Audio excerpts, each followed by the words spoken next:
is such a campus. One of the courses I took in the fall was Key Concepts in the History and Philosophy of Art, and so a lot of the field trips we were talking about particular artworks, and we don't just talk about them or see them in a book.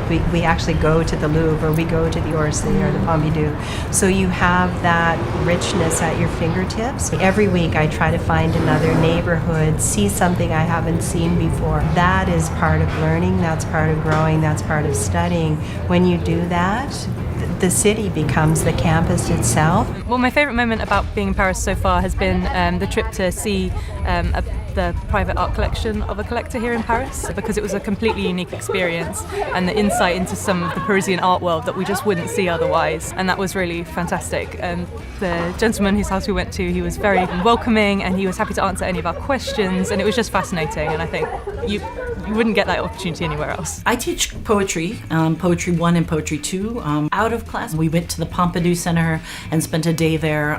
We read some work that was ekphrastic, and they met some exciting writers, and they seemed thrilled to have that occasion. In particular, they met Ostashevsky, who's a poet who writes very funny and performative work, and they heard him read. And a lot of the students decided they wanted a copy of his book to see what was happening on the page, and took that home with them. We sat in the class for 2 hours and we studied the old Roman paths of Paris, and then you had the Napoleonic ones, and then after that we walked around the city for 2 hours. So we went to the Pantheon, we went to the opera, and basically my lecturer was showing us the different columns outside the opera building, and we stood in front of that and discussed it. I mean, it's not just the classroom where we're learning, it's constantly taking yourself outside of the classroom and mastering it in that way. I really enjoy going to the museums, and we've been doing some walking tours, and they're all very interesting in their own way. Yeah, the Louvre is, in a sense, like our library. Our library as students, as scholars, and not to mention the plethora of libraries that are here.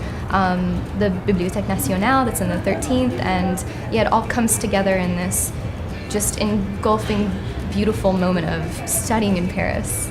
I can't talk it up enough.